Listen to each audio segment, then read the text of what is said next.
अस्सलाम वालेकुम मेरे प्यारे हमवतनों।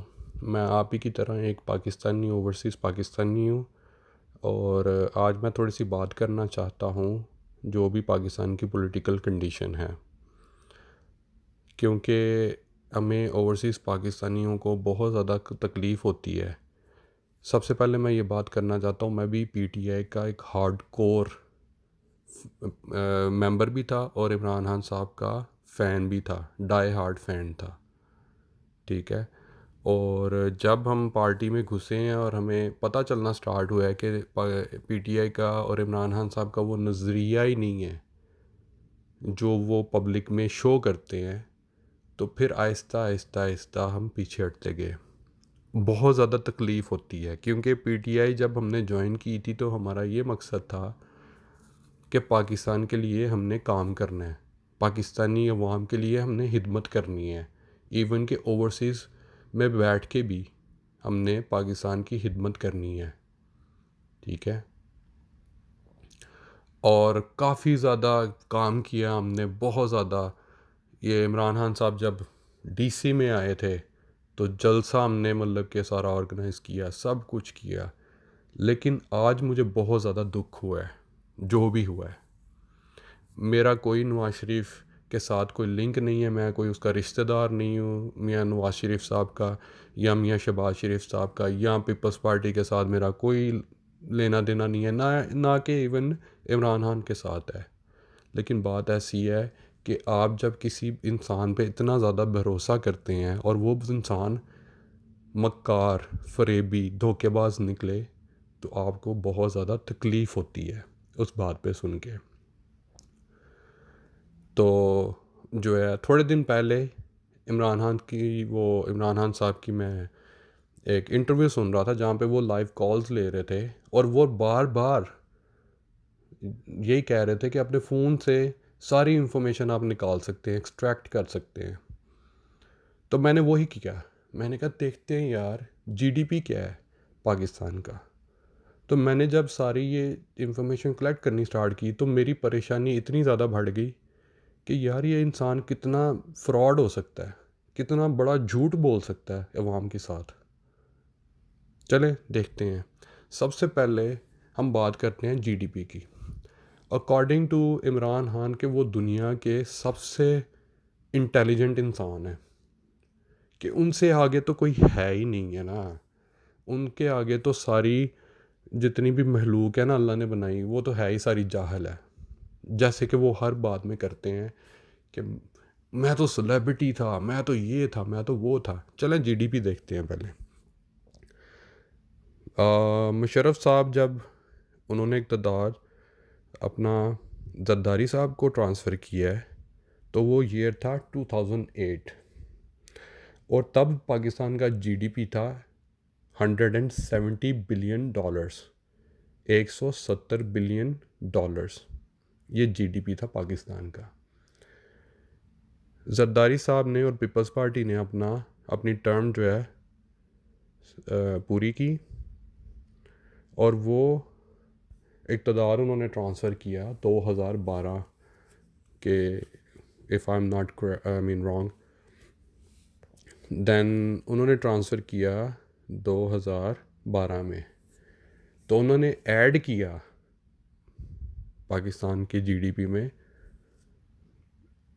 मतलब कि ऐड ही किया है, कोई ले के नहीं गया है। ठीक है। तब पाकिस्तान का जीडीपी था 224 बिलियन डॉलर्स, एक 170 बिलियन डॉलर से जंप करके 224 बिलियन डॉलर्स तक पाकिस्तान का जीडीपी चला गया था। ठीक है। अपवर्ड ट्रेंड था, देख लें आप, स्क्रीन पे भी देख सकते हैं। अच्छा, फिर उसके बाद नवाज शरीफ साहब आए और मुस्लिम लीग नून की जो हुकूमत आई, उन्होंने 2018 तक हुकूमत की। ये देखें 224 बिलियन डॉलर से उन्होंने 90 बिलियन डॉलर ऐड किया है इकॉनमी में। ठीक है। और इकॉनमी पहुंचा दी है 314 बिलियन डॉलर्स पे। ये जो इमरान खान साहब शोर डालते हैं, रोला डालते हैं हर टाइम कि मुझे तो मुल्क ही गरीब मिला है, बैंक अकाउंट सारे खाली कर दिए हैं इन्होंने, स्टेट बैंक को इन्होंने बैंक करप्ट कर दिया है। मुझे बताएं, $314 बिलियन ऐड ही हुआ है इकॉनमी में, जीडीपी में, तो किधर गया है?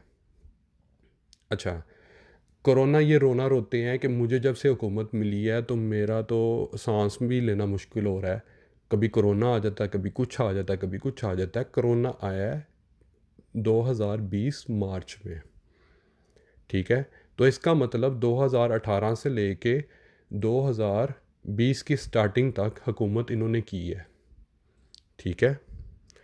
अब आप सिर्फ 2019 का ही देख लें, स्क्रीन पे, इसको थोड़ा सा मुश्किल होता है, 2019 में देख लें, $314 बिलियन से मतलब कि नीचे ट्रेंड की है इकॉनमी, जीडीपी, और आगे गिरी है $278 बिलियन पे। विद इन लाइक 1.5 ईयर उन्होंने पाकिस्तान को ऑलमोस्ट $35 बिलियन का नुकसान पहुंचाया है, ठीक है। तो फिर कोरोना आया तो उसके बाद और पाकिस्तान की इकॉनमी गिर गई। तो ये चार्ट अभी तक 2020 तक का है, और अभी पाकिस्तान की $263 बिलियन से इकॉनमी नहीं है, इससे भी बहुत ज़्यादा कम है, इसीलिए महंगाई हो रही है, ठीक है। अब चलें बात करते हैं कर्ज़ों की। अकॉर्डिंग टू इमरान खान और उनके जितने भी वो चेले शुले हैं, ठीक है, तो उनके मुताबिक नवाज शरीफ दुनिया का, मैं कहता हूँ इस कायनात का सबसे बड़ा चोर है, ठीक है, ज़द्दारी दुनिया का सबसे बड़ा चोर है। जब आप ये खुद सर्च करें, पाकिस्तान स्टेट बैंक की वेबसाइट पे, ऑफिशियल वेबसाइट पे आप जाएं और वहाँ पे वो सारे फिगर्स चेक करें, और आप इंटरव्यूज़ भी देख सकते हैं, जितने भी पीटीआई के नुमाइंदे हैं उनके इंटरव्यूज़ भी देख सकते हैं, वो इस बात से डिनाई नहीं कर सकते, ठीक है। जब मुशर्रफ साहब का दौर गया तो जो है ज़रदारी साहब के दौर के मतलब के शुरू में मुशर्रफ साहब ने उनको $6 बिलियन के कर्ज़े दिए, मतलब कि ट्रांसफ़र किए कि भाई मुल्क इतना मकरूज़ है, $6 बिलियन। अच्छा, ज़रदारी साहब ने उसमें एडिशन किया $9 बिलियन का अपने पूरे इक़्तिदार में, $9 बिलियन का, तो कर्ज़े हमारे पहुंच गए, कौमी जो कर्ज़े हैं वो पहुंच गए $15 बिलियन पे। फिर नवाज शरीफ साहब की हुकूमत आई, नवाज शरीफ साहब की हुकूमत में वो कर्ज़े डबल हो गए, $15 से $30 बिलियन तक चले गए। बहुत ज़्यादा डेंजर बात है भाई, $30 बिलियन तक चले गए हैं, नवाज शरीफ तो है ही चोर है। रुकिए, अभी आप अपने दिमाग में कोई फिगर लेके आए कि ये 1999 से, जब से मुशर्रफ साहब ने संभाली है, बल्कि जब वो उन्होंने मार्शल लॉ लगाया था, तब से लेके 2018 तक 3 हुकूमतें चेंज हुई हैं, तो 19 साल ये बनते हैं मेरे ख्याल से तकरीबन, तो 19 साल में $30 बिलियन के कर्ज़े लिए गए हैं, ठीक है। और 3 साल में इमरान खान की हुकूमत ने कितने कर्ज़े लिए होंगे? फिगर आप कोई सोच लें अपने दिमाग में, अगर आपने सोच लिया तो उसका आप 10 गुना ज़्यादा कर लें, 10 से भी 100 गुना ज़्यादा कर लें। इमरान खान साहब ने, ये पाकिस्तान स्टेट बैंक की वेबसाइट पे लिखा हुआ है, ठीक है, इमरान खान साहब ने 3 साल में और इनकी हुकूमत ने ऑलमोस्ट 26 बिलियन डॉलर्स के कर्ज़े लिए। एक तो वहाँ पे इकॉनमी को नुकसान पहुँचाया, और दूसरी तरफ जो है ना, इन्होंने कर्ज़ों में इजाफा ही किया है। 3 साल में इन्होंने पिछली 3 गवर्नमेंट जो 19 साल उन्होंने हुकूमत की है उनसे ज़्यादा, उनके कंबाइन मिला के भी इनके 3 साल के कर्ज़ों से कम ही बनते हैं। और ये सारा कुछ इन्फ्लेशन एडजस्टेड है, ये नहीं आप कह सकते कि ज़रदारी के दौर में डॉलर की रेट ये था या नवाज शरीफ साहब के दौर में डॉलर का रेट ये था। नो, इन्फ्लेशन एडजस्टेड है। अगर इन्फ्लेशन एडजस्टेड ना हो तो इमरान खान साहब साहब ने जो कर्ज़े लिए हैं उनकी वैल्यूएशन बहुत ज़्यादा हाई हो, ठीक है। और ज़रदारी साहब के दौर में हर पाकिस्तानी आलमोस्ट मेरे ख्याल से कोई 30-35 हज़ार रुपये का मकरूज़ था, हर पाकिस्तानी शहरी। नवाज शरीफ साहब के दौर में हर पाकिस्तानी आ, आ, अपना कोई 70-80 हज़ार या 1 लाख रुपए का मकरूज़ था। इमरान खान साहब ने हर पाकिस्तानी को आलमोस्ट 2.25 लाख रुपया मकरूज़ कर दिया है। और इस कर्ज़े को कैसे अब पाकिस्तानी हर शहरी उतार रहा है? वो इस तरह उतार रहा है कि महंगाई करके, ठीक है। जब तक आप सारे मिल के जो है ना ये कर्ज़े नहीं ना उतारेंगे, तब तक वो महंगाई वहाँ पे रहेगी, डॉलर का रेट ऊपर ही रहेगा, महंगाई बहुत ज़्यादा हो जाएगी, ठीक है। तो इसी तरह आप उतार रहे हो, ठीक है। तो मुझे ये पूछना है इमरान खान साहब से कि जो है आपने कहाँ पे ये सारे पैसे खर्च किए हैं? एक तो आपने इकॉनमी को गड्ढे में फेंक दिया है, ठीक है।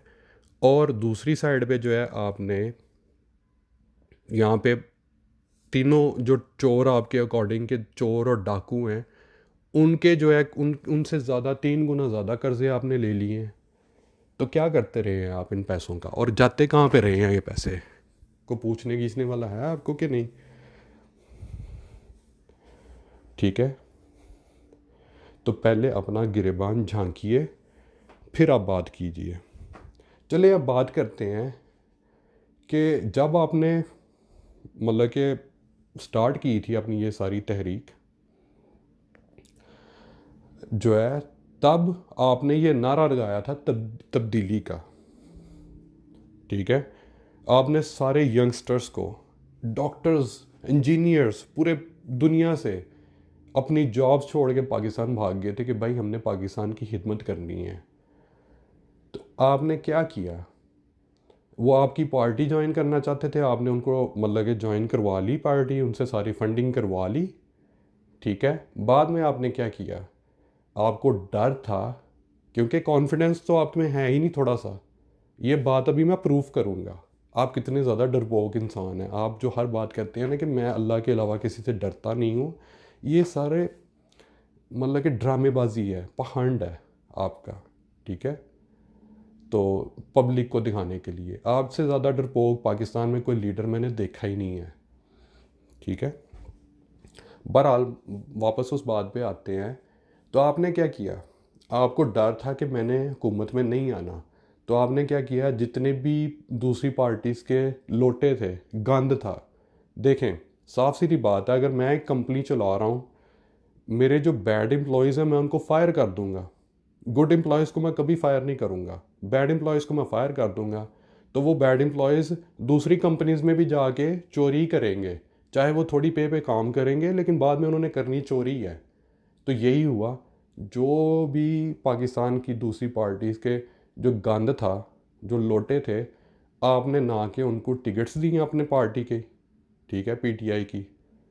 और उसके बाद आपने सबसे ज़्यादा ज़्यादती ये की, जो आपके कोर पार्टी मेंबर्स थे उनको कोई मिनिस्ट्री नहीं आपने दी। आपने मेरे ख्याल से खुद कोई 5-6 मिनिस्ट्री संभाल के बैठे हुए हैं, आपने वो सारी पकड़ के लोटों को दे दी। जो जो भी आपके हाथ में है सारा पकड़ के आपने लोटों को दे दिया। आपके पास ये तीसरा ब्लंडर है इमरान खान साहब का, जो इनको लेड हुआ। सबसे पहला इकॉनमी को हर्ट करना और महंगाई ऊपर करना, दूसरा इतने ज़्यादा कर्जे ले लेना, और तीसरा अपने पार्टी वर्कर जो कोर पार्टी मेंबर्स हैं उनको पीछे करके लोटों को जो है ना के टिकट देना, और फिर बाद में मिनिस्ट्रीज़ भी दे देना। ये तीसरा ब्लंडर है आपका, इसीलिए आज आपको ये यहाँ तक आपको पहुँचा दिया गया है, ठीक है। अब बात करते हैं थोड़ी सी आगे, अखलाकियात की बात करते हैं ना। अब आप बात करते हैं कि नून लीग वाले या ये जो पीपल्स पार्टी वाले हैं, इनको बात नहीं करनी आती, ये बदतमीज़ी करते हैं। आप हमेशा ये रोना रोते हैं कि भाई न्यूज़ एंकर वाले बुलाते हैं, पीटीआई वालों को बात नहीं करनी आती, नून लीग वाले और ये जो है ना ये सारी बदतमीज़ी करते हैं। मैं आपको अपनी पर्सनल बात बताता हूँ। मेरी सारी फैमिली जो है ना, पीटीआई जब स्टार्ट हुई थी उसके अंदर मतलब कि फुल फ्लैज इन्वॉल्व थी। हम बहुत ज़्यादा मतलब कि डाई हार्ड फैन थे पीटीआई के, और हमने सोचा था कि हमने पाकिस्तान को अब पेरिस बना के छोड़ना है, ठीक है। लेकिन कायद अज़म का पाकिस्तान बना के छोड़ना है अब, ठीक है। तो मेरी जितनी भी आंटीज़ हैं, मतलब कि फुप्पो खाला सारे आपकी स्पीच एक एक दफ़ा नहीं 10-10 दफ़ा यूट्यूब से निकाल के देखते थे। अब क्या हुआ है, आहिस्ता आहिस्ता आहिस्ता आहिस्ता, और ये सारे अब नोट कर रहे हैं, ठीक है। आप अपने किसी भी पीटीआई के वर्कर को पूछ लें कि आपके घर की औरतें आपकी कोई स्पीच देखती हैं? नहीं देखती, क्योंकि आपकी ज़ुबान बहुत ज़्यादा गंदी है भाई। ऑपोजिशन का मकाम, किसी भी आपने पॉलिटिक्स पढ़ी है ना, ऑपोजिशन का मकाम इतना मुक़द्दस मकाम है ना, ठीक है। किसी भी कंट्री की डेमोक्रेसी में इतना मुक़द्दस मकाम है ना, आपने उसको जो है बिल्कुल इतना ज़्यादा उसको गंदा कर दिया है, इतना ज़्यादा गंदा कर दिया है भाई। ठीक है, अगर आपने उन्होंने करप्शन की है उसके बारे में भी मैं बात करता हूँ, लेकिन अगर करप्शन की है तो भाई प्रूफ करो, बात करो उसके बारे में। बदतमीज़ी बात कर क्या, ये तो हमारे दीन में भी, आप दीन रियासत मदीना बनाना चाह रहे हैं, तो रियासत मदीना में तो इस तरह तो कोई नहीं था कि दूसरों के नाम बिगाड़ना या दूसरों के बारे में बात करना, इस तरह की गंदी गंदी चेरी ब्लॉसम चाटते रहे हैं। और भाई वो लीडर्स रह चुके हैं, उन्होंने 30-35 जो है पाकिस्तान में, मतलब कि वो किसी के बाप भी हैं, किसी के बेटे भी हैं, ठीक है, उनके रिश्तेदार भी हैं। आप जो है उनको कह रहे हैं कि बूट चाटते रहे हैं या कि बातें करने वाली। तो इसी सिर्फ आपकी इसी ज़ुबान की वजह से जो है जितनी भी मतलब कि घरेलू औरतें हैं ना, उन्होंने अब जो है ना आपकी स्पीचेस सुनना बंद कर दी हैं, क्योंकि आपको तमीज़ ही नहीं है बात करने की।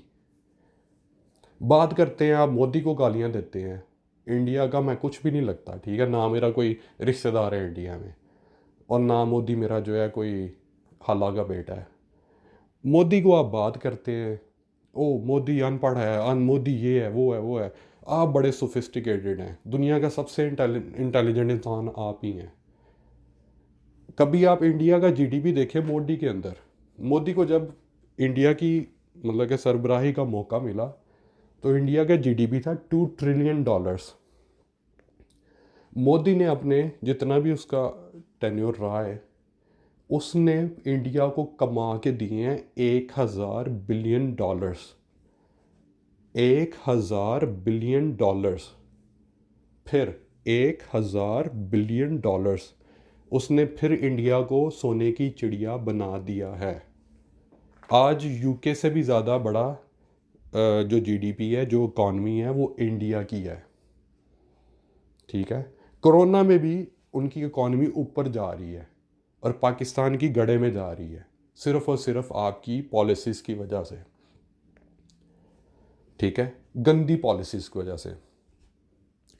मैं खुद, मेरी फैमिली, ये नहीं, मेरी फैमिली करती बिजनेस है, और हम पाकिस्तान, मेरे जो दादा परदादा भी थे वो भी पाकिस्तान बनने से पहले, अभी मैं नाम नहीं लेना चाहूँगा, चैम्बर ऑफ कॉमर्स में अभी भी मेरे ख़ानदान की कंपनीज रजिस्टर्ड हैं पाकिस्तान बनने से पहले, ठीक है।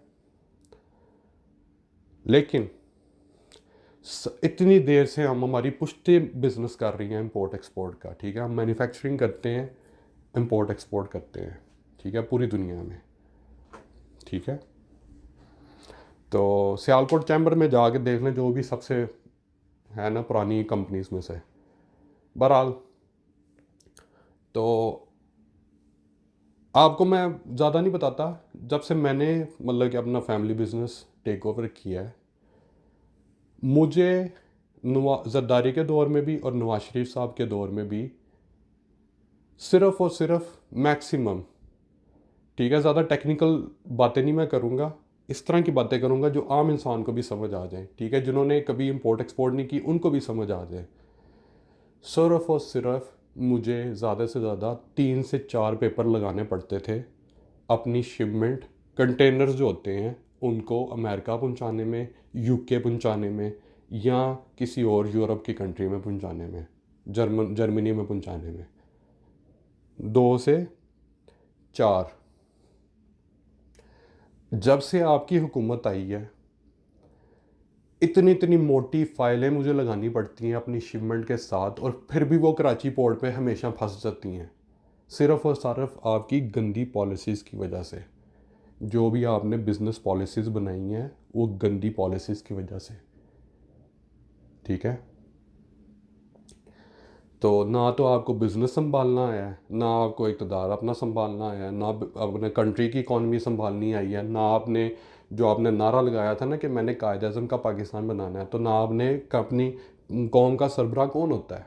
एक कौम का सरबराह वही होता है जो इक़्तिदार में होता है, राजा, मुल्क के प्राइम मिनिस्टर। आज के दौर में आपने क्या सिखाया अपनी यंग जनरेशन को कि नाम बिगाड़ो? इस्लाम में सख्त मनाही है इस चीज़ की, ठीक है। मेरे बच्चे हैं, ठीक है, मैं आज तक उनके सामने कोई भी बैड वर्ड यूज़ नहीं कर सकता, क्योंकि मैं उनको गंदी चीज़, मतलब कि गंदी गालियाँ वगैरह ये चीज़ें नहीं मैं सिखाना चाहता। तो आप एक कंट्री के बाप हैं और आप अपनी कौम को ये सिखा रहे हैं कि भाई गालियाँ दो, बुरा भला कहो, ठीक है। और ये देखना अभी आप ये स्टार्ट हो रहा है, ये आफ्टर इफेक्ट आपको 1-2 साल में खुद ही पता चल जाएगा, जब आपको ही गालियाँ पढ़नी स्टार्ट हो जाएंगी। जब आप कोई मिस्टेक करोगे ना, तो आपके ही नाम बिगाड़े जाएंगे, ठीक है, आपके ही नाम बिगाड़े जाएंगे। और परसों चौथ मैं एक इंटरव्यू देख रहा था कि उसमें इंटरव्यू में ये था कि एपीएस में जो बच्चे शहीद हुए थे, उनमें से एक की मदर थी, वो अपना इंटरव्यू दे रही थी। वो भी एक ही बात कर रही थी, यूट्यूब पर पड़ा होगा, आप सर्च कर लें, कि वो ये कह रही थी कि पीटीआई के हम आपकी केपीके की गवर्नमेंट आपकी थी ना, ठीक है, बहरहाल धरना आप दे के बैठे हुए थे तब, अभी सब पाकिस्तानियों को याद है, किसी को कुछ नहीं भूला। तो वहाँ पे एपीएस में मैं नहीं ये कह रहा कि आपका उसमें कोई हाथ था, कोई इन्वॉल्वमेंट थी, लेकिन सिक्योरिटी प्रोवाइड करना आपकी गवर्नमेंट की जिम्मेदारी थी, ठीक है। और मैं उसकी भी बात नहीं कर रहा, चलें छोड़ दें। बहरहाल वो जो भी खातून थी वो ये कह रही थी कि मैं भी पीटीआई जो गवर्नमेंट है उसकी बहुत ज़्यादा डाई हार्ड फ़ैन थी, लेकिन जब मेरा बच्चा शहीद हुआ है, इमरान खान साहब ने ना के मतलब कि हमें शौक से अभी निकलने ही नहीं दिया, और इन्होंने जाके शादी रचा ली है। ये धरने पे ही लोगों को मुबारकबाद दे रहे हैं कि मुबारक हो, मैं शादी करने जा रहा हूँ। आप अखलाकियात की बात करते हैं, ये क्या कोई है बात करने वाली? कि आपकी जो मतलब के अंडर लोग हैं उनके साथ इतना बड़ा पाकिस्तान की हिस्ट्री में सबसे ख़तरनाक और सबसे अफसोसनाक ये वाक़या हुआ है। इवन के इंडियन मीडिया भी इस पे बोल रहा है, जो जिसको सो कॉल्ड हमारा सबसे दुश्मन मुल्क है वो बोल रहा है, वो भी रो रहा है, उसका मीडिया भी रो रहा है कि इतना बड़ा ट्रेजिक इंसिडेंट हो गया पाकिस्तान के साथ, ठीक है। तो उसी हित्ते का सरबराह जाके लोगों को मुबारकबाद दे रहा है कि मैं आपकी भाभी लेके आ रहा हूँ, मैं शादी रचा आ रहा हूँ, और आपने बड़े धूमधाम से की है शादी। अब चाहे आप जितना मर्जी बोलें कि मैंने तो भाई निकाह किया है, धूमधाम से आपने शादी की है। और उन सब जितने भी थे ना, मतलब कि वो एपीएस के बच्चे थे जो भी शहीद हुए थे, न्यूज़ चैनलों ने उनको उनकी बात ही करना छोड़ दी। एक दिन, एक 2-3 दिन के बाद सब इमरान खान साहब ने शादी कर ली, इमरान खान साहब ने शादी कर ली। आप सारी मीडिया कवरेज जो है लेके अपनी शादी के लिए उड़ गए, और किसी को मौका ही नहीं दिया कि भाई एपीएस के बच्चों के बारे में बात की जा सके। और आप जैसा इंसान अखलाकियात की बात करेगा, नफ़रत आती है सीरियसली आपकी बातों से। तो और अखलाकियात की बात करते हैं थोड़ी सी। जितने भी व्यूअर्स सुन रहे हैं शायद उनमें से ज़्यादातर जो है वो माँ बाप हों, कुछ कुंवारे भी हो सकते हैं, लेकिन ज़्यादातर यही है कि उनके बच्चे होंगे। दुनिया में कौन सा ऐसा बाप है, बच्ची तो आपने पैदा की है, आपको सब पाकिस्तानियों को ये पता होना चाहिए कि इमरान खान साहब कैलिफोर्निया, जो यूएसए की स्टेट है कैलिफोर्निया, वहाँ पे नहीं जा सकते, वहाँ पे वो इश्तिहारी हैं, ठीक है। इनको गवर्नमेंट ने बुलाया था, सीटा वाइट इनकी मतलब कि कह लो वन नाइट स्टैंड था, और उनमें से एक बच्ची पैदा हो गई, नाजायज़ बच्ची, ठीक है। आप डिनाई करते रहे हैं कि नाजायज़ मेरी नहीं बच्ची, वो बच्ची उसकी माँ मेरे हाल से इस दुनिया से चली गई, वो गार्डियंस के साथ कभी रह रही है, कभी फॉस्टर होम में रह रही है, और इस बंदे ने उसको डिनाई करके ही रखा है, इसने एक्सेप्ट ही नहीं किया कि वो मेरी बेटी है। अब क्या वजह है कि आपकी एक्स वाइफ जमाइमा जो है वो आपकी वो वाली बेटी को अपने पास ले गई है, क्योंकि वो बच्ची रुल रही थी इधर उधर।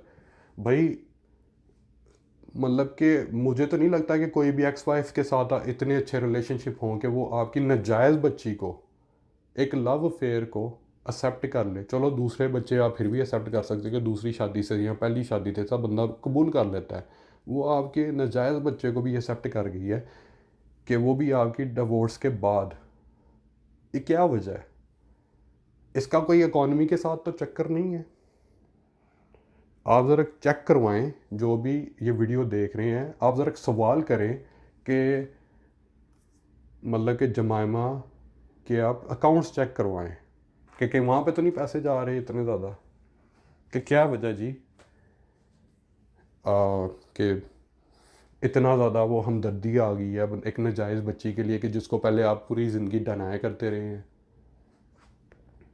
ठीक है। ये आप अखलाकियात की बात ना करें, आप जैसा इंसान अच्छा भी नहीं लगता, ठीक है। और ये जो आप हर टाइम झूठ बोलते रहते हैं इस्लाम के नाम पे, आप शर्म करें, ठीक है।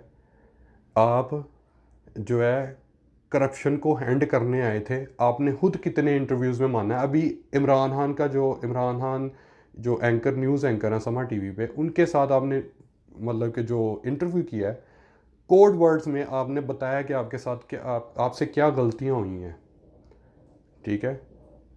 और आप ये अब दूसरों पे जो भाग्य हैं उन पे मुद्दा डाल रहे हैं कि भाई वो करप्शन करते रहे हैं। नहीं, वो इसलिए भाग्य हैं कि भाई वो पार्टी के लिए सारे काम कर रहे थे, लेकिन आपकी हट धर्मी की वजह से वो भाग्य हैं, क्योंकि उनको उनका सिला नहीं था मिल रहा। भाई आज के दौर में हर बंदे को सिला चाहिए, तो उनको उनका सिला नहीं था मिल रहा। कौन रहना चाहेगा कि भाई पार्टी में सारी मेहनत हमने की है, कल को आके ये जो लोटे आए हैं दूसरी पार्टीज़ के गंद जो है, वो आके टिकट्स भी ले गया है, बाद में मिनिस्ट्रीज भी ले गया है, वो फिर भाग गए हैं। तो मेरा मानना ये है कि जो बंदा अपने लोगों का सगा नहीं है, ना इसकी बहनें इससे बात करती हैं, ना इसके जो पार्टी मेंबर्स हैं वो इससे बात करते हैं, ये जो बरसाती मेंढक किसने रखे हैं आसपास अपने, वो भी आहिस्ता आहिस्ता चले जाएंगे, ठीक है। और फिर ये नए मेंढक पकड़ के लेके आएगा, ठीक है। इस तरह इंसान को जो है ना, जैसे इमरान खान साहब हैं, इनको इंग्लिश वर्ड में कहते हैं नार्सिसिस्ट। तो ये नार्सिसिस्ट जो होते हैं ना, ये हमेशा चाहे ये किसी भी लेवल पे हों, ठीक है, इनके अंडर एक इंसान भी होगा ना, तो इनको चाहिए कि हर टाइम वो मतलब कि तारीफ़ें करता रहे इनकी। तो जैसे तारीफ़ें रुकी तो उस बंदे ने आपसे जो है अपनी जान छुड़ा लेनी है। आप बात करते हैं कि वन पार्टी लीडर, मतलब कि वन पर्सन पार्टी, कि इमरान खान, आई मीन नवाज शरीफ साहब या जरदारी साहब, वो सिर्फ फैमिली पॉलिटिक्स करते हैं। भाई भुट्टो साहब ने जो पार्टी बनाई थी पीपल्स पार्टी, उसमें एक नज़रिया था। आज भी आप गूगल पे सर्च कर लें कि आई मीन पीपल्स पार्टी के जितने भी उनके वो जो मेंबर्स हैं, जितने भी लीडर्स हैं उस पार्टी में, उन्होंने कितनी मारें खाई हैं, ठीक है। और जो है नून लीग, ठीक है, उसमें भी कितने लोगों ने कितने काम किए हैं। ख्वाजा आसफ साहब हो गए, मगर कितने ज़्यादा लोग हैं, उन्होंने कितने ज़्यादा काम किए हैं। मैं अब सबको तो नहीं गिनवा सकता। आपकी पार्टी ने 3 साल में क्या किया है? और सबसे बड़ी बात जिससे आपको सबसे बड़ी ठोकर लगी है, उस्मान बुज़दार। उस्मान बुज़दार साहब को आपने, एक नाअहल इंसान को आपने इतना बड़ा ओहदा दे दिया कि पाकिस्तान का सबसे बड़ा सूबा ही उसको पकड़ा दिया है। और उसने फिर क्या किया, मैं इंटरव्यू सुन रहा था कोई 2-3 वीक पहले, कि जब वो उस्मान बाज़ार को उतारने की बातें कर रहे थे, तो तब ये बात चल रही थी कि उस्मान बाज़ार साहब, भाई यहाँ पे अमेरिका में ना इस तरह होता है कि अभी बाइडन ने अनाउंस किया है कि $5 ट्रिलियन की हम जो है ना अब इकॉनमी को बूस्ट करेंगे। ठीक है, बजट लेके आ रहे हैं हम। तो वो ये नहीं होगा कि विस्कॉन्सिन स्टेट जिसकी पॉपुलेशन बहुत ज़्यादा कम है, जिसके मतलब के रकबा बहुत ज़्यादा कम है, उसका शेयर उस बजट में उतना ही हो जितना एक न्यूयॉर्क स्टेट है या एक कैलिफोर्निया स्टेट जैसी बड़ी स्टेट है उसका हो। इस तरह नहीं होता। जब बजट आते हैं उसमें सबसे पहले आप जो अपने बड़े सिटीज़ होते हैं या बड़ी जो मतलब के ज़िले होते हैं उनको पहले अकोमोडेट करते हैं। आपके सीएम ने क्या किया, आपके चीफ मिनिस्टर ने ये किया कि अपने गांव में, एक देहात में एक छोटा सा गांव है, वहाँ पे मोटरवे ले गया 6 अरब रुपए लगा के। और उसने कोई पैसा 6 अरब रुपए अगर किसी सियालकोट जैसी सिटी में लगाए होते या फैसलाबाद जैसी सिटी में लगाए होते, ठीक है, अभी आप हालतें देख लें, जितने भी सियालकोट में बैठे हैं, फैसलाबाद में बैठे हैं और गुजरांवाले में बैठे हैं, जितने भी इस तरह के बड़े इंडस्ट्रियल सिटीज़ हैं, वो देख लें, उनकी हालत आप देख लें आपने क्या करके छोड़ी है। जो अपने इक़्तिदार में 3 साल में क्या उसको बदतर कर दिया है। तो 6 अरब अगर इनको डिस्ट्रीब्यूट किया होता तो उन्होंने तो भाई आगे ही सियालकोट वाले खुद ही अपना एयरपोर्ट भी बना रहे हैं, खुद ही अपनी एयरलाइन भी स्टार्ट कर रहे हैं। गवर्नमेंट की इतनी ज़रूरत नहीं है क्योंकि उनको पता है कि भाई गवर्नमेंट जितनी भी आती हैं फ्लॉप ही आती हैं, फेल ही आती हैं। और आपकी गवर्नमेंट तो सबसे माशाल्लाह है। ठीक है, तो पहले अपने गिरेबान में झांक के देखें कि आपकी क्या औकात है, कि जो आप इतनी इतनी बड़ी बातें कर रहे हैं कि मैं चेरी ब्लॉसम से बात नहीं करता, मैं ये नहीं करता, वो नहीं करता। भाई फॉरेन पॉलिसी होती है कोई चीज़, आपको तो वो भी नहीं आई। आप इतने नाहल इंसान हैं कि मुझे नहीं पता कि भाई अगर आपकी किस्मत ना होती तो आप जैसा बंदा जो है ना मेरी कंपनी में चपड़ासी भी ना लग सकता। मैं आपको ये बहुत बड़ी बात कह रहा हूँ। ये किस्मत का आप खा रहे हैं सारा कुछ, कि अल्लाह ने आपको इतनी बड़ी बड़ी ड्रग्स आप करते रहे हैं जवानी में, ठीक है, सारा कुछ आप करते रहे हैं, नाजायज़ ताल्लुकात आपने पता नहीं किस किस औरत को मतलब कि जो है उसके साथ ताल्लुकात रखे हैं। तो प्ले बॉय की आपकी इमेज थी, ठीक है, तो अब आगे आपको सारा आपका चेंज हो गया। तो ये पहले अपने गिरेबान में झांक के देखें कि आप आपकी क्या औकात है। ठीक है, अगर अल्लाह ने आपको ये मौका दिया है तो पाकिस्तान की खिदमत करें, ना कि पाकिस्तान, अगर आप चाहते हैं ना कि हमारी कंट्रीज़ में भी इस तरह हो कि जापान जैसा सिस्टम हो, अमेरिका जैसा सिस्टम हो कि झूठ बोलने पर भी रिज़ाइन कर दे, तो पहले अपने आप पे देखें कि आपने कितने झूठ बोले हैं, आपने क्या किया है।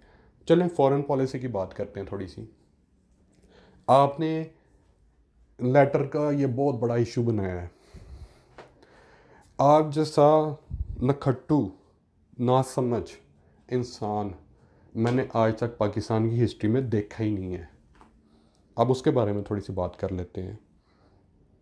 बात ये है कि अगर वो आपके मुताबिक, क्योंकि मैं भी एक आम इंसान हूँ, मैं भी न्यूज़ से जो सुन रहा हूँ आपके न्यूज़ एंकर्स या आपसे, क्योंकि आपने इस बारे में काफ़ी ज़्यादा इंटरव्यूज़ दे चुके हैं, तो कोई बेल्जियम में कोई एम्बेसी थी पाकिस्तान की, वहाँ पे मीटिंग हुई है, ठीक है, अमेरिकन्स जो एम्बेसडर्स थे उनके साथ, ठीक है, तो उन्होंने मिनट मीटिंग्स में लिखा गया है कि उन्होंने कोई धमकी दी है कि इमरान खान को हटाओ, इमरान खान को हटाओ, अदरवाइज़ मतलब कि जो भी उन्होंने लिखा है ये बिहाइंड द क्लोज डोर्स हुआ है, जो भी हुआ है। ठीक है, आपको ये बात अपने जहनों में डालनी चाहिए कि पाकिस्तान, देखें जितने भी बंदे बिज़नेस करते हैं ना, तो वो अपनी दुकान पे ये लिख के लगा देते हैं, customers are always right. Okay, तो अमेरिका दुनिया का सबसे बड़ा कस्टमर है, कंज्यूमर मार्केट यहाँ की अमेरिका की सबसे बड़ी है। मैं ये नहीं कहता गुलामी करो, लेकिन बिजनेस पार्टनरशिप तो रखो ना भाई। अगर बिहाइंड द क्लोज डोर्स आपको थ्रेट किया गया है, आप अपने जाके वापस अपने जितने भी अदारे हैं उनके साथ बात करो कि भाई हमें ये थ्रेट आया है, अब इसकी जो है ना हमने रिस्पॉन्ड करना है, एक ड्राफ्ट बनाया जाए और उस ड्राफ्ट को जो है ना फिर इनको सबमिट किया जाए। लेकिन सारे अदारों को मिलाया जाए। अब अदारों के मैं नाम नहीं ले सकता क्योंकि ये सेंसिटिव मैटर्स हो जाते हैं, तो कई दफ़ा यूट्यूब फ्लैग भी कर देता है इस तरह की वीडियोस को। बहरहाल आपको समझ आ गई है। आपने क्या किया, मार्च 10 को आपको वो लेटर रिसीव हुआ है, आपने वो लेटर छुपा के रखा अपने पास। तो जब आपको ज़रूरत पड़ी है तो तब आपने वो लेटर पब्लिक को दिखा दिया है। आपके आर्मी चीफ को भी नहीं पता कि वो लेटर क्या है, या उसकी स्टोरी पता ही नहीं है। तो किस तरह के आप इंसान हैं कि आपने अपने आर्मी चीफ को भी एतमाद में नहीं लिया इस बारे में। आपने जब आपको ज़रूरत पड़ी है तो तब वो आप जो ट्रम्प कार्ड कह रहे थे वो तब आपने शो किए। भाई इस तरह नहीं फॉरेन पॉलिसीज़ होती। मैं एक आम शहरी हूँ, आम पाकिस्तानी हूँ, ठीक है।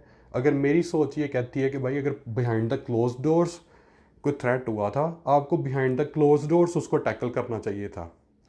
उसी जो एम्बेसडर ने आपको धमकी दी थी ना, उसी एम्बेसडर को जाके वो लेटर पकड़ाते कि भाई ये हमारा रिस्पॉन्स है जो आपने थ्रेट किया है। अगर उसने कहा है ना कि वाइट हाउस के डायरेक्ट ऑर्डर आए हैं, तो जाके उसको कहते कि भाई ये वाइट हाउस ही पंजाब, ये हमारा रिस्पॉन्स है, ठीक है, ये पंजाब। तो ये बिहाइंड द क्लोज डोर ही सब कुछ रहता। अब आपकी इस बेवकूफ़ी का अंजाम क्या होना है। जितने भी पाकिस्तानी बहुत ज़्यादा जोशीले और ये ओवरसीज़ पाकिस्तानी भी घबरा घबरा के इमरान खान साहब को दुआएं दे रहे हैं, अभी आपको इसका हमेशा भुगतना पड़ना है सबको। उसका हमेशा आपने अब कैसे भुगतना है। अभी जितने भी ये जो आपके वीज़े आपने स्पॉन्सर्स किए हैं ना अपने रिश्तेदारों को, ठीक है, स्पेशली अमेरिका में जो पाकिस्तानी हैं, ठीक है, अब आपका क्या होगा, आपके सबके वीज़े जो है ना वो डिले होंगे। और अमेरिका जो काम करता है ना, ठीक है, मैं यहाँ पे काफ़ी देर से रह रहा हूँ। अमेरिका जो काम करता है ना वो चुपचाप करता है, वो ज़्यादा शोर करके नहीं करता, ठीक है। और आहिस्ता आहिस्ता आहिस्ता आहिस्ता अब उन्होंने आपको कॉर्नर करना है, ठीक है, अकेला करना है, आइसोलेट करना है। और जितने भी ये रिश्तेदार आपने स्पॉन्सर किए हैं ना,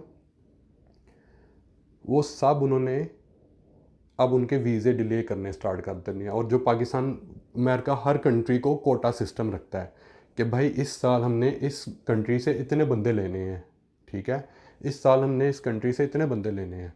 तो वो जो आई थिंक पाकिस्तान का कोटा था 1 लाख, ठीक है, तो अब वो उन्होंने कम करके 20,000 रुपये या 10,000 रुपये ले आना है, ठीक है। क्योंकि वो नहीं चाहते कि एक बेवकूफ़ लीडर की वजह से उसने इल्ज़ाम लगाया। इल्ज़ाम मैं कहता हूँ सच्चा है, बिल्कुल सच्चा है, ठीक है, इल्ज़ाम पे कोई बात ही नहीं है, लेकिन उसने पब्लिक में खड़े होकर ये बात कर दी है।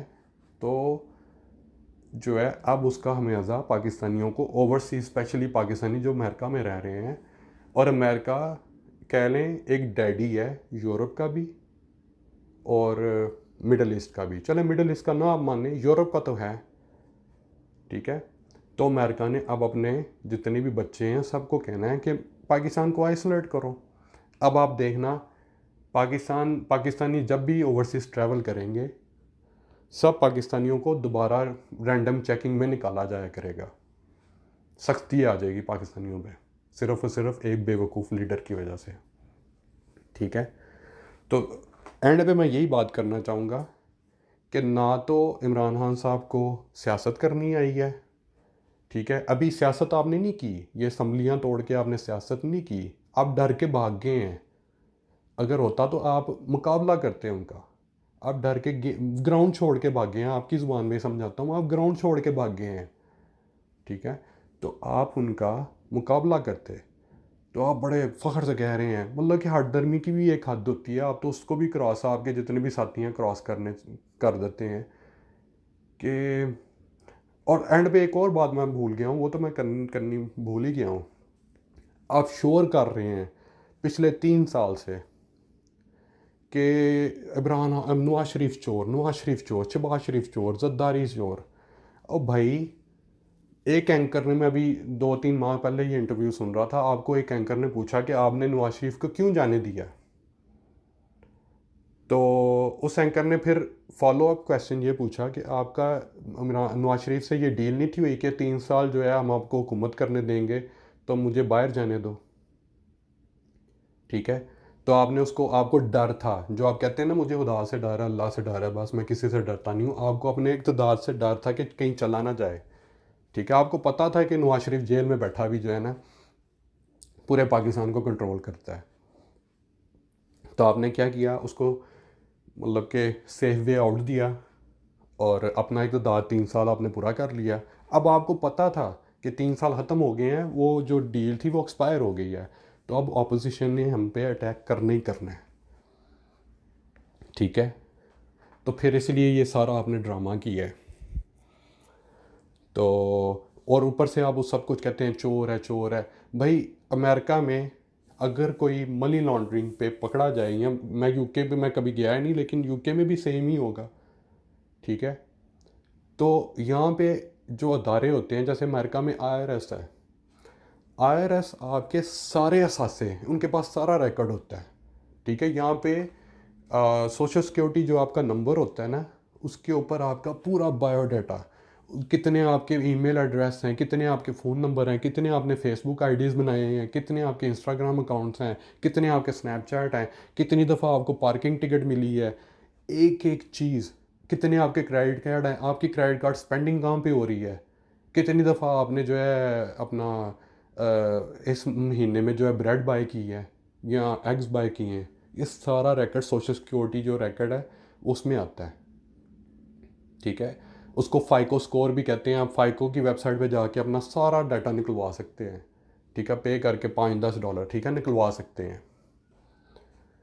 तो भाई, आप पिछले 3 साल से शोर कर रहे हैं, पहले आपने खुद उसको जाने दिया बाहर, ठीक है, और 3 साल से आपने भर भर के, प्लेन्स भर भर के स्कॉटलैंड यार्ड को एविडेंसेस प्रोवाइड किए हैं, इंग्लैंड की कोर्ट को एविडेंसेस प्रोवाइड किए हैं। उन्होंने 3 साल नवाज शरीफ, शहबाज शरीफ की इज़्ज़तदारी की, स्विट्ज़रलैंड अकाउंट्स, इंग्लैंड के अकाउंट्स, यूएई के अकाउंट्स, ठीक है, सब प्रोब किए हैं, उनको कुछ नहीं मिला। अगर मिला होता तो भाई वो आज जेल में बैठे होते, या उनके सारे असासे जब्त हो गए होते। तो किधर गए हैं, वो तो थर्ड पार्टी है। अब आप कहेंगे इंग्लैंड भी जो है वो मेरे खिलाफ कॉन्स्पिरेसी कर रहा है, तो आपका ये अपना दिमागी फतूर है कि आपके खिलाफ पूरी दुनिया, मोदी भी कर रहा है, बाइडन भी कर रहा है, इंग्लैंड भी कर रहा है, यूए भी कर रहा है, मतलब कि हर कोई आपके खिलाफ ही जो है कॉन्स्पिरेसी कर रहा है। तो ये आपके अपना दिमाग का फतूर है, इससे बाहर निकलें, ठीक है। और अगर आपको पाकिस्तानी अवाम, अगर मेरे हक मतलब कि सिर्फ हाथ में बात हो, मैं कभी आपको इक़्तिदार ना देने दूँ, लेकिन अगर पाकिस्तानी अवाम जो है आपको दोबारा चांस देती है, तो प्लीज़ प्लीज़ पाकिस्तान की ऑनेस्टी से मुखलिस हो के खिदमत करें। आपको पाकिस्तानी अवाम बहुत ज़्यादा अच्छी कौम है, ठीक है, वो आपको दुआएं देंगी पूरी क़यामत तक, जैसे कायद-ए-आज़म को अभी तक देती हैं। तो जो है अपना आगे वाला ही अब संभाल लें, ठीक है। अकॉर्डिंग टू यू कि मैं सेलिब्रिटी था, मैं ये था, मैं वो था, तो भाई आपने सब कुछ देख लिया, आपने प्ले बॉय बन के भी देख लिया, आपने ड्रग्स भी करके देख लिए हैं, शराबें भी पी के देख ली हैं, आपने पता नहीं क्या क्या कर, काला जादू भी करके देख लिया है। अब अपनी आगे की सोच रखें कि पाकिस्तान की खिदमत करके एक अच्छा पाकिस्तान छोड़ के जाना है जो अपने पाँव पे खड़ा हो, ठीक है। और रिलेशनशिप सारी कंट्री से बना के रखने हैं, ना कि बिगाड़ के रखने हैं, ठीक है। और बड़े सोच समझ के अब आपने चलना है। और पाकिस्तानियों से ये दरख्वास्त है कि नेक्स्ट टाइम आप जब वोट दें ना, तो ये क्वेश्चन लाजमी पूछें, जो भी पीटीआई का वर्कर आपके पास वोट मांगने आए ना, तो उससे ये क्वेश्चंस लाजमी पूछें कि भाई जीडीपी कहाँ पे आपकी गवर्नमेंट के अंडर गया था। ठीक है, तो मैं अपनी बात यहाँ पे ही बस ख़त्म करूँगा। बाकी अल्लाह जो है अपने हिफ्ज़-ओ-अमान में पूरे पाकिस्तान को रखे और बद नज़र से बचाए पाकिस्तान को, और जितने भी पाकिस्तानी ओवरसीज़ भी पाकिस्तानी हैं सबको अपने हिफ्ज़-ओ-अमान में रखे। ओके, अल्लाह हाफ़िज़।